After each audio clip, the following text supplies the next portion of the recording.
Space Mobile Podcast. We just basically from your phone be seamless, regardless of where you are. We don't want the user even to know that it's connected by satellite. Listen, the opportunity that we have is very, very, very large. Hey everyone.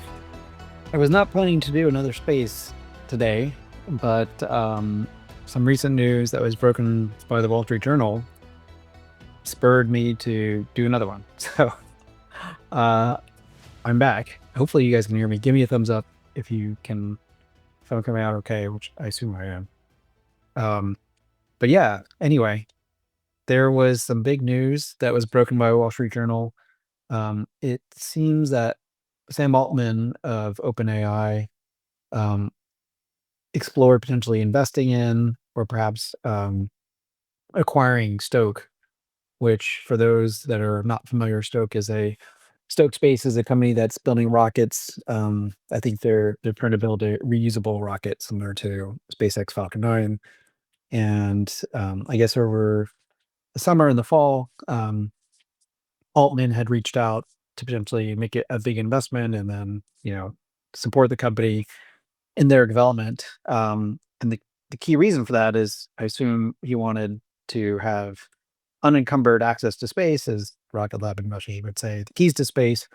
But back then in the summer and fall, there was only one true way to get there, which is SpaceX. But of course, since then, Blue Origin has successfully launched and landed New Glenn, and so maybe perhaps the picture has changed quite a bit in terms of launch capacity. But the key part of the story, I think, is OpenAI. Part of it is that they have to in the article, what they were looking to do, and I guess planning ahead of, is looking at possibly getting access to space, launch capacity, but then also trying to build out some type of capability for the eventuality of data centers in space. And I'll be the first person to admit that I was a bit skeptical of the whole idea, which was, I guess, like a few weeks ago.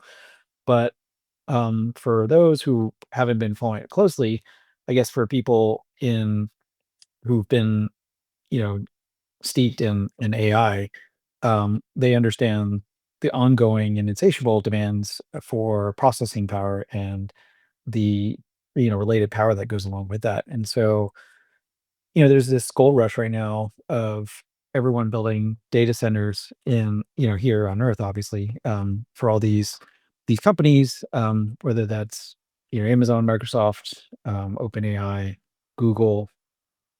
There's this big rush to build data centers, but then if you kind of extrapolate that out over time, the amount of power required that's going to be needed over the coming years.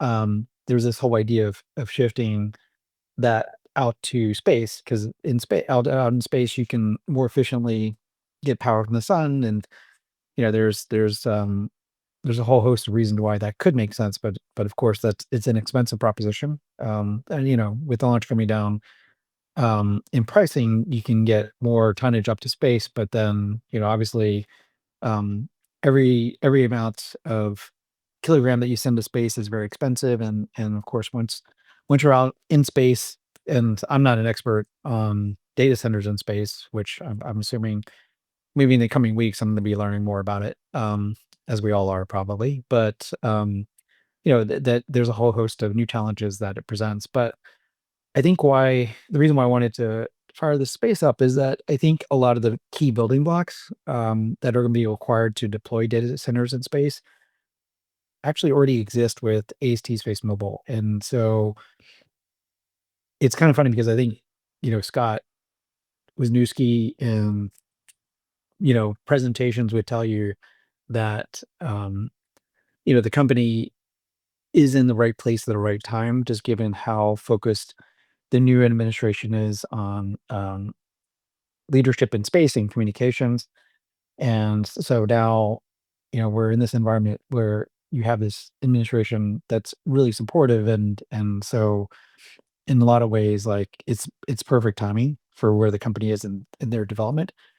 And then all of a sudden, this is kind of like the NVIDIA effect, right? Like you have a company that was focused on graphic accelerators for games, and then all of a sudden this new application, AI, comes along and then shifts, the use of NVIDIA's graphics processors into computing for AI. And so I think you kind of have a similar type of trend forming here where you ASD Space Mobile, if you take a step back and think about what they've done, right? They've developed this huge platform, um, this that can generate a tremendous amount of power out in space, and it has the ability to support, you know, high amount of processing power, and also can dissipate heat, and can do that in a form factor that can go up in a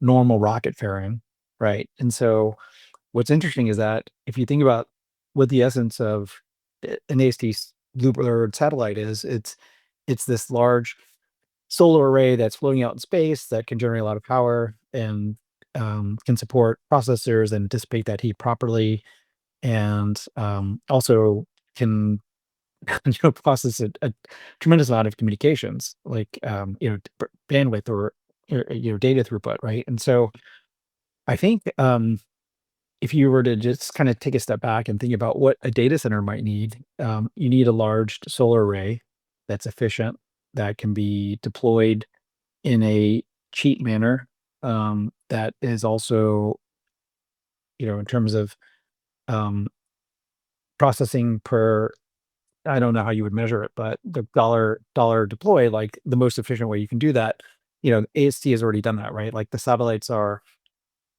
all in cost, including launch, averaging around what, 22, $23 million. And so, these are the satellites solar array slash phased array is the size of a basketball court, right? And so, um, if you can imagine, like, let's say you take a Bluebird satellite and you take off the phased array because you don't need that. Um, but you leave the solar on one side and then you replace the FPGAs, or what eventually will be ASICs, but you replace those with, like, I don't know, a Google TPU, a tensor processor, or an NVIDIA processor. And I forget exactly how many processors go into each micron. Let's say the building block of the micron was a 30 centimeter by 30 centimeter square of solar panels, and then I don't know, maybe you put in one or two processors.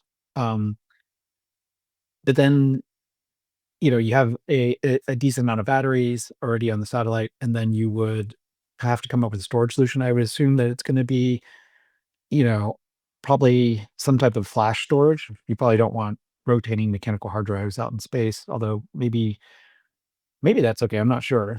But you could, in terms of data centers, I don't know how much storage you would actually need on the satellite itself. You probably want storage on Earth, but you want the processing to happen out in space. And so the way that you communicate to and from the satellite would actually be through high bandwidth line of sight, the feeder links, right? So the QV uplink and downlink, or you could use laser, optical links, to communicate with satellite. But you want basically all the processing power to happen out in space, that's married to the solar arrays, right? And then the storage, I guess, once the processing happens, you'd have some amount of storage on the satellite itself, but then most of the storage would be hard drives and flash storage, down on Earth. But it wouldn't take that much actually to just kind of reconfigure the satellite, and in some respects, part of it, it'll become less complicated because you don't have to have the phased array, and you don't need to have, that the bottom side of the micron, and you don't need to have um the associated hardware with that. But yeah, you could leverage the solar panels and then put in the GPUs that, whatever the customer wanted, and then some amount of storage, and of course batteries on the satellite. And then you'd use the feeder links to communicate with Earth. And so which with the data center that's going to be nearby the terminal that communicates with the satellite. But yeah, it's pretty much all there. Like, there's not much more you have to do, and so this company that we're invested in, it's been under the radar, and it's becoming more discovered, of course, as we get closer to commercial service. But all these MNOs, they're already out there investing in data centers, so they kind of know what's going on. But I think for some of these larger players, like I know Google it's going to pilot like two small data center, CubeSats, just to figure out what the space environment's like. But they're doing that with Planet Labs, which they have a small investment in. But as most of you guys know, like Google is also a strategic investor in AST Space Mobile, and so that relationship already exists. And I think, I mean, based off of what my interaction in using Gemini, and of course I use ChatGPT, and everyone probably has tried the new Gemini and have been surprised by how quickly Google has improved their AI.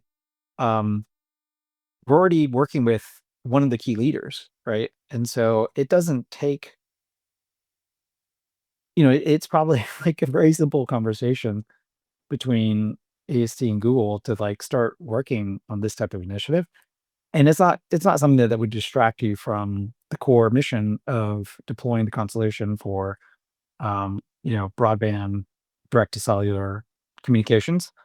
But we've talked about this in the past where for any company that wants to get into this area, there's very few companies out there that have existing expertise. And so, and not even the primes I don't think the primes could do this in a cost efficient manner or innovative way. But if you think about, like, we're already at 500,000 square feet of manufacturing production. And once the low band bluebirds are built, I mean, we're gonna be pumping these things out. Scott, I guess we all forget, like, or I forget. Um, the target is 6 satellites per month by the end of this year, but then they're gonna bump that up to, they've already talked about, like, 10 to 12 a month eventually. And so if you extrapolate that out, like, after they get the first shell up of low band bluebirds and they get the second shell up of mid band bluebirds, they're gonna have a ton of production capacity. Like, they can go direct that capacity to something else. And so if you're Google or OpenAI or Microsoft or Amazon, congratulations for what? Um, you could redirect that production capacity towards building a new type of satellite that's going to be a floating data center in space. And, you know, just by talking about this out loud, like, I think that's right. Like, these satellites that would be data centers in space, I don't think you actually need to store the data on the satellite, because each kilogram of weight that you go launch into space is pretty precious.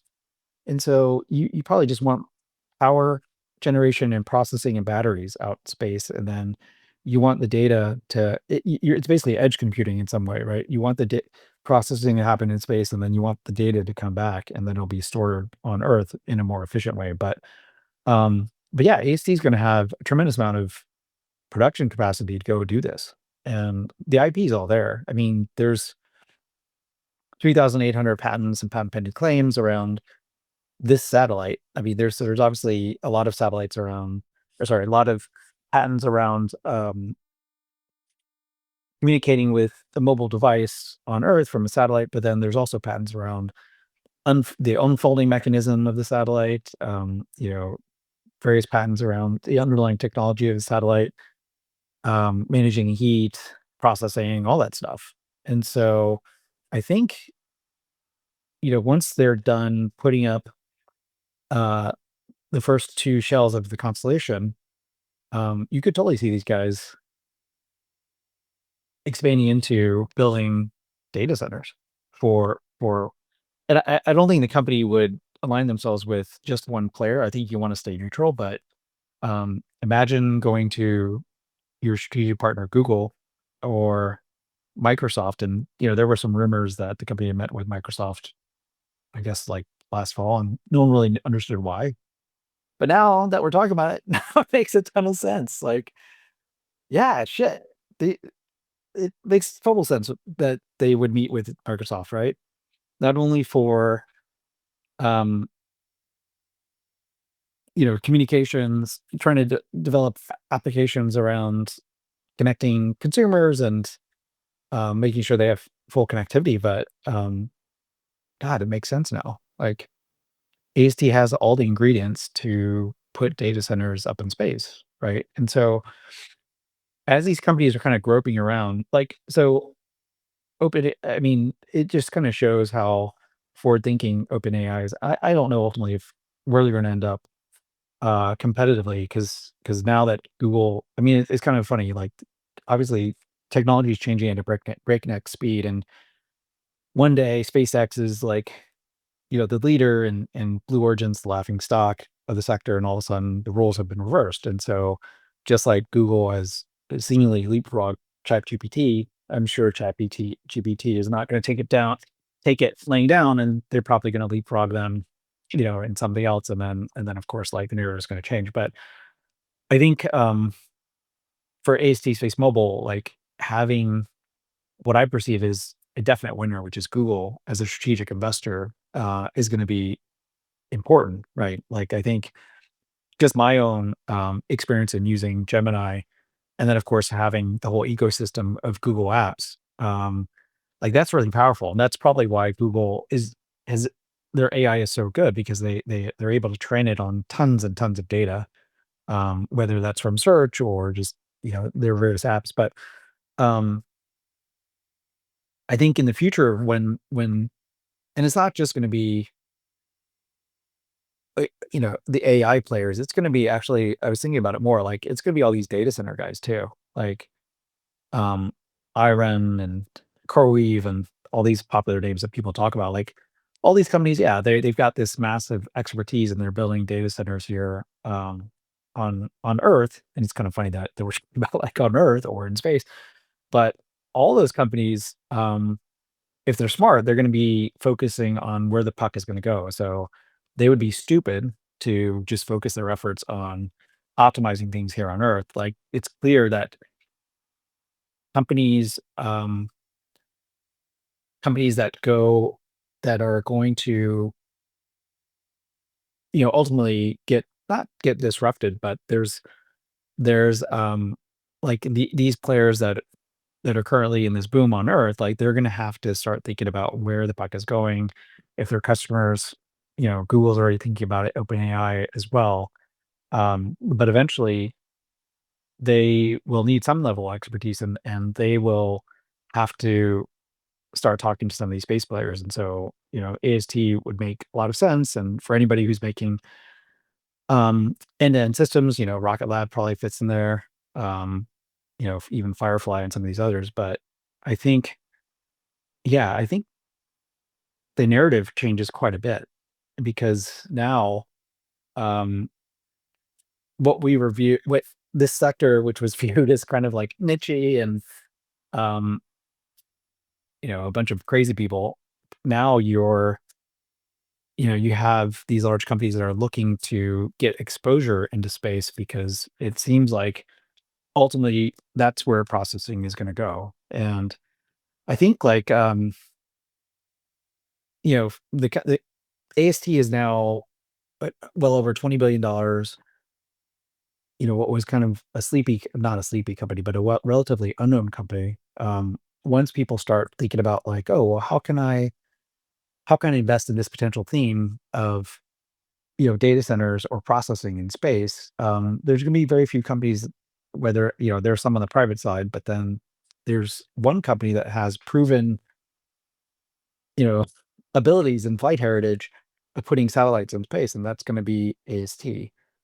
And so, whether that's, the data center companies or AI companies, they're all going to be looking to find a player that has production capacity, that can build satellites, that actually has know-how, that has pretty much all the building blocks, that will be able to pull this off. And so, Um, yeah, I think as Kook and I were talking about it this evening, we got pretty excited because I think um, here you have HD Space Mobile. It's not just a company that's working with MNOs who clearly, have a different level of tolerance for quality of service and um, their demands of what they need for their customers are at a very high level.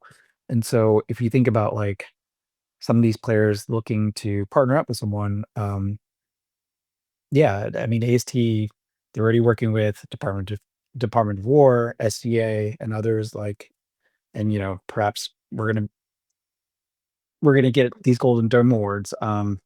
Yeah, I think the company is quite well positioned. Um, and so I think most investors they'll listen to this space. If I was like a hedge fund guy, if I was in my previous role, I would listen to this and be like, "Oh, that's bullshit. Like this guy is just hyping it up and it doesn't make sense, or it's so far away, or there's these, who knows, like there could be these other players, like these privately funded players that are going to pull it off." But then like I think the narrative in public markets like we've all seen, the narrative can shift pretty quickly. Like if a company which is why like even I had skepticism when Elon Musk was first like, and maybe it was a week ago or 2 weeks ago, he's like, "Oh yeah, we could do data centers in space. We already have the satellites." And then when I first heard that, I was like dismissive of it. It's like, okay, yeah, he's just trying to get his valuation up because they're going to do another round of funding. But then, when you take a step back and think about it, it's actually true. Like his company is well positioned. They have a ton of production capacity. Um, a lot of the building blocks are already there, and so yeah, why not? Like, and I think SpaceX, obviously is already and this goes into the whole, competitive landscape of SpaceX being vertically integrated. If they Because SpaceX is associated with Twitter and Elon, and of course Twitter has Grok, how many companies want to work with SpaceX? Um, when you have like a mercurial founder who can turn on you, or maybe doesn't have loyalty. He's out for himself, which as he should be.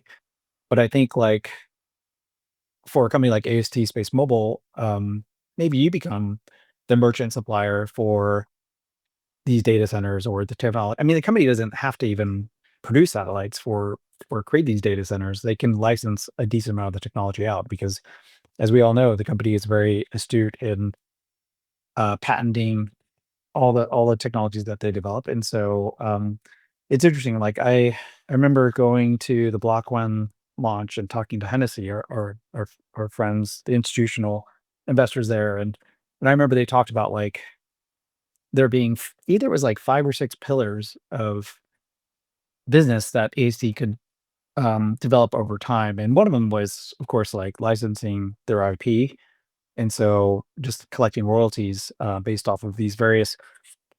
Which, a lot of these patents are fundamental patents that are needed for whether, competitors or anybody looking to, um, utilize various communications technologies in space or, of course, like, satellite technologies. But I think the other area, which I thought was, when the PM there told me this, I was like, "Oh, yeah, that's interesting," but I didn't really think that deeply into it.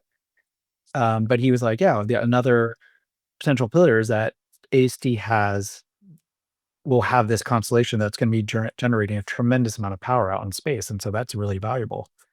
And his point was that, putting communications aside, like, you can leverage that technology.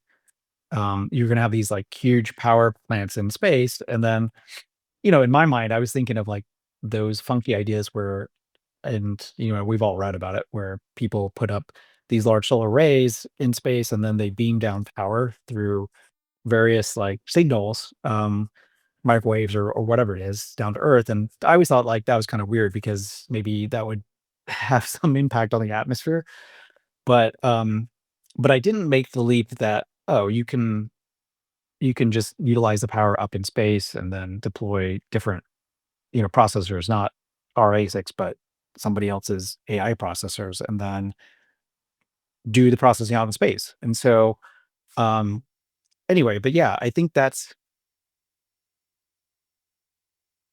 we're at this point in the company where, it's kind of like the right place at the right time where the narrative can shift pretty quickly. And so I think on the one hand, like we've got the core story, which is you know, direct to cell communications to whether it's mobile phones or devices. You also have military applications, communications and non-communications applications like, electronic warfare, radar, all kinds of things like that.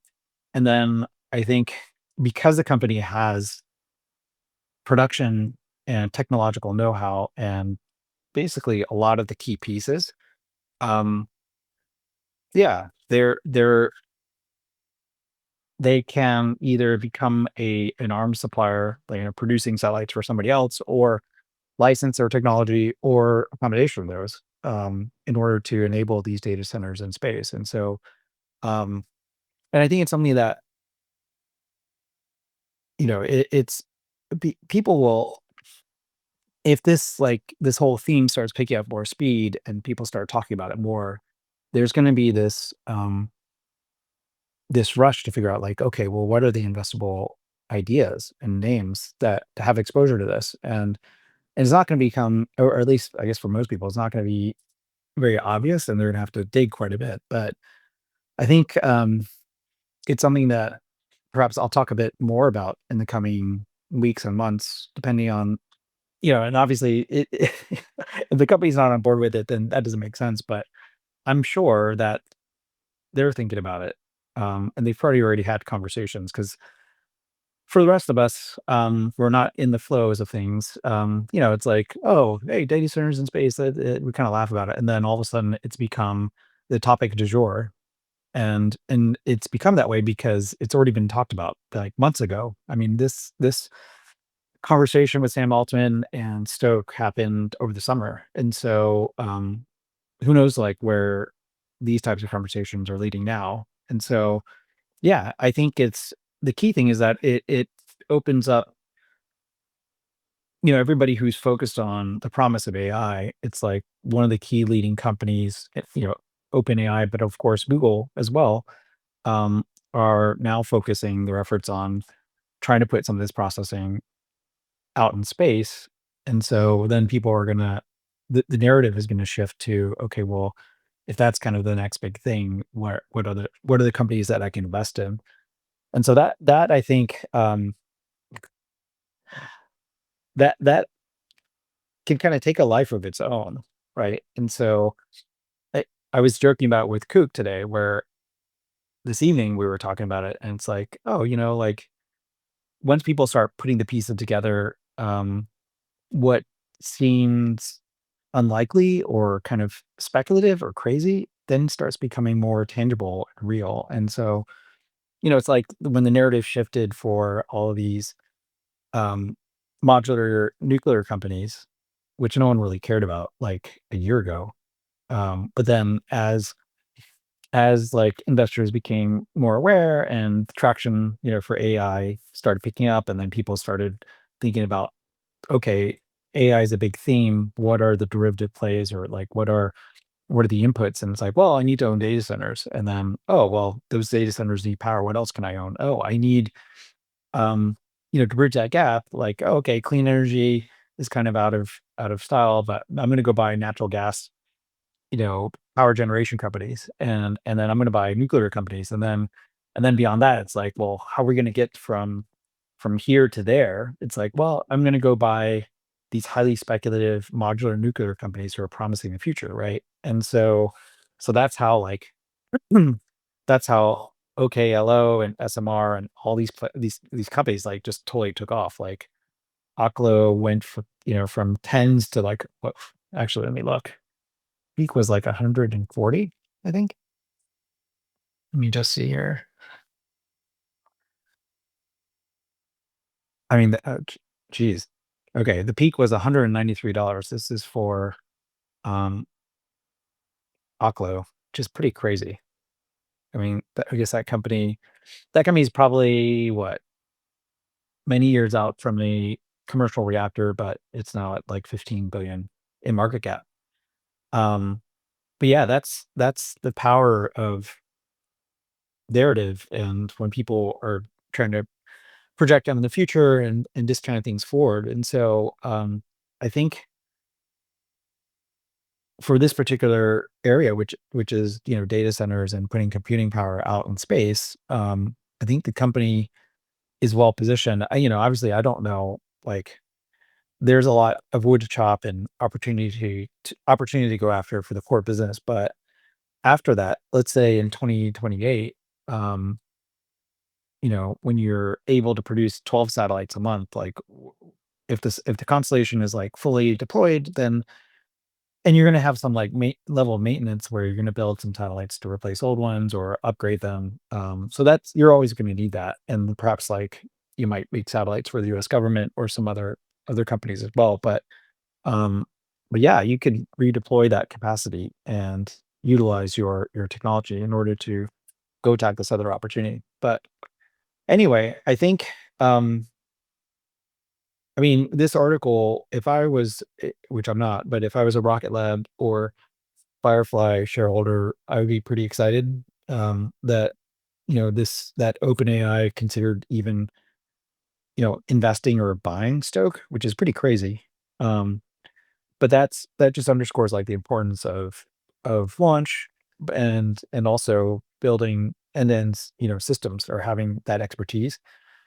And so this article, these are the types of things that can spur more strategic discussions. Like when I was an investment banker, um, obviously you probably, if you're at like a leading firm, you're probably already aware of some of these discussions. But if you're not, this type of article is what can then kick off like real strategic discussions for other parties, right? And so, if you had an article like this, and then you might have like,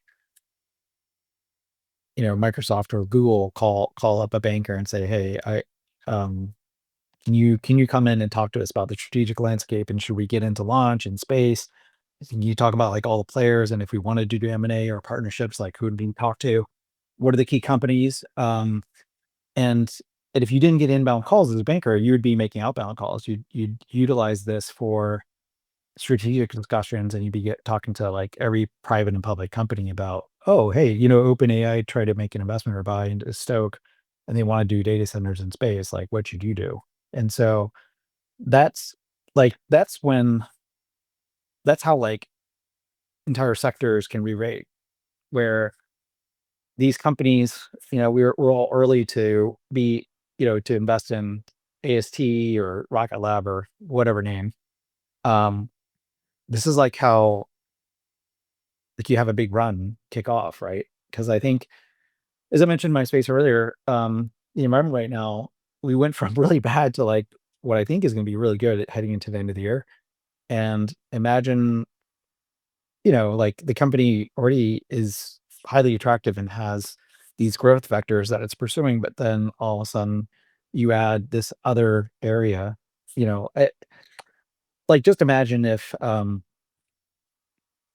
the company gets asked in an earnings call, hey, so it seems like there's a lot of interest in, and by the way, like hopefully some research analysts are listening to this, but the next Q&A, and maybe I'll also make an answer, or sorry, a question to the company for the next earnings call. I guess we all should, just ask them, hey, could you give us some thoughts about your thoughts about data centers in space and how relevant it might be for AST Space Mobile. I think we would get a pretty interesting answer in response. And I think, um, yeah, if I was a research analyst, I would be asking the company about this area and the potential of it. Because if you have, a new growth area that already leverages assets that you have in production capacity, then it's pretty much like a no-brainer, as long as you have, you know, I guess, the mental capacity and people to go execute on it. But if Google were to come in tomorrow and say, "Hey, we're going to give you, I don't know, 3 or 4 $400 million to help us develop this area," then you would say absolutely. Like, you would hire people, and you'd start, you'd add another, I don't know, 200 square feet of production space, and add more engineers and go after it, right? Um, but yeah, it's pretty crazy. Like I think as this is the type of thing that can kind of cause ripples in the industry and really, recalibrate how people think about the opportunity. And so I think when people look at launch and they look at communications and satellites and Earth observation, all these things, originally people are like, oh, it's very small. But if people are, if companies truly are thinking about putting data centers up in space, then that is a massive TAM, right? And that's going to unlock a whole host of different applications. I guess from an environmental perspective, probably not a good thing. I mean, it probably, well, on balance, it's a good thing to not have every square foot on Earth, populated by data centers and having all the energy that we can produce here, being taken up by data centers, but putting those up in space. But I guess on the flip side, like you don't want too much stuff floating out there. But who knows? We'll see. Um, but anyway, I think this article, yeah, is pretty important. I'll probably write more about it in the coming days. I think people, I mean, thank God we have this investment with Google and the connection's already there. And, the rumors of the company having talked to Microsoft this past fall, it's like now, or was it fall or summer? But yeah, it all makes sense now. And so I'm not saying it's going to be easy, but this company is probably further along than a lot of others that are actually focused on this opportunity. And so, all the blood, sweat, and tears of developing satellites, like I think, can go a long way in in terms of attacking this opportunity. And if people, if research analysts ask company on call, or I mean, imagine like if you see an article from the Wall Street Journal or Bloomberg. I mean, not that, by the way, like the company never leaks stuff to these publications, but I'm just saying, if you imagined, there being some headline saying that AST Space Mobile is in talks with Google to develop next generation space based data centers, like how would the stock respond to that? And if you're one of these guys who are short, it's like, well, first of all, I don't know why you would be short. But let's say if you are short, I remember being a portfolio manager, and when you see some rumors or news developing around a company and you're in denial and you're just like, no, that doesn't make any sense. The stock's not going to react. And then the stock's up 5%, that's up 10, then it's up 15. And you're just like coming up with every reason why it doesn't make sense and that's going to go away. And maybe you short some more. But then when it's up 20, you capitulate and you just have to cover, because your risk profile has changed. Like the company, you shorted the company based off of one thing, and all of a sudden, instead of just that one thing, the company is now pivoting, or now people are viewing it as a proxy for something else, or that it could turn into something else, or that it is working in this other area, which is nascent, but it's going to be big.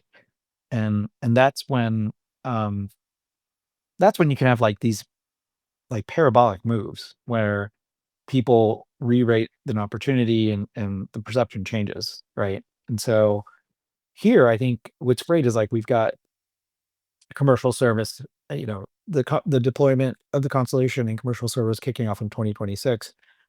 And now you've got some of these other themes where space is hot, like AI is now pivoting into space.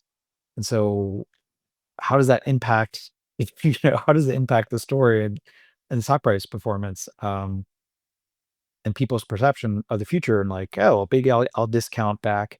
I'll discount, this new area of potential business, right? And so, if Google did announce something with AST or Microsoft or any number of players, which by the way, like, I don't think the company would exclusively work with one company. Like, true to the business model, like they want to work with everyone. Um, but yeah, I think I see Eddie Garcia tweeted AST the backbone of Skynet. I think that's right.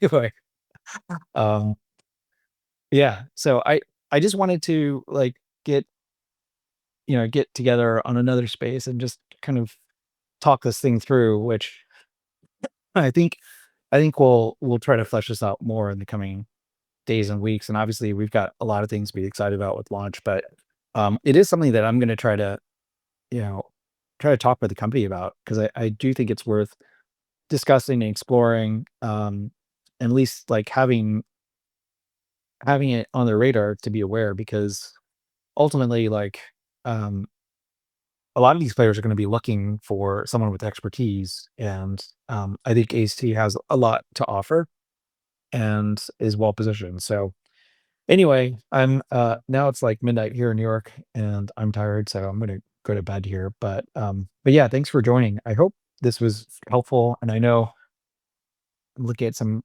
comments from friends. Someone saying this discussion makes me think that you guys have never stepped into a data center, which is funny. I have not, although I've worked with companies that do data centers. But anyway, but yeah, thanks for joining, and we'll talk again. But yeah, I think this news is pretty important, and maybe I have a feeling tomorrow. Of course, unless the market like completely implodes, but I have a feeling tomorrow that all these space stocks, I mean, they should be up. Like tomorrow, maybe they'll be slow, and people will try to keep stock prices down. But then, when you have a story like this come out, like there's going to be people looking to cover, and there's also going to be some long only guys who will probably look to get VWAP into more exposure. So my guess is tomorrow the stock prices, will the stocks will move a little bit on this news, but over the day they're just going to keep crying higher. If they don't, then I'm wrong. But but I think this article kind of changes the whole view of the space sector quite a bit, and now it feels a bit more tangible, and yeah, people are going to snap to attention, and there's going to be more focus on this area. So anyway, that's it. That's all I got. I'm gonna let this run for a while and then close out. But we'll meet again tomorrow. I'm gonna be, as I mentioned before, I'm gonna be hosting a space with this company Strata Critical, which I think is a pretty interesting story. But yeah, thanks everyone for joining, and we'll talk again soon. Take care. Thanks for listening to the AST Space Mobile Podcast. If you enjoyed this episode and you'd like to help support the podcast, please share it with others, post about it on social media, or leave a rating and review. To catch all the latest news about AST Space Mobile, make sure to subscribe. Thanks again, and I'll see you next time. We're doing something very, very big. And I think with this technology, we can really affect billion lives. AST Space Mobile is the only company that has proven technology to deliver cellular broadband connectivity directly from space to your everyday smartphone. People will just basically turn their phone and be seamless. Regardless of where you are, we don't want the user even to know that it's connected by satellite. Our role is to bring this into reality, always in partnership with the MNOs.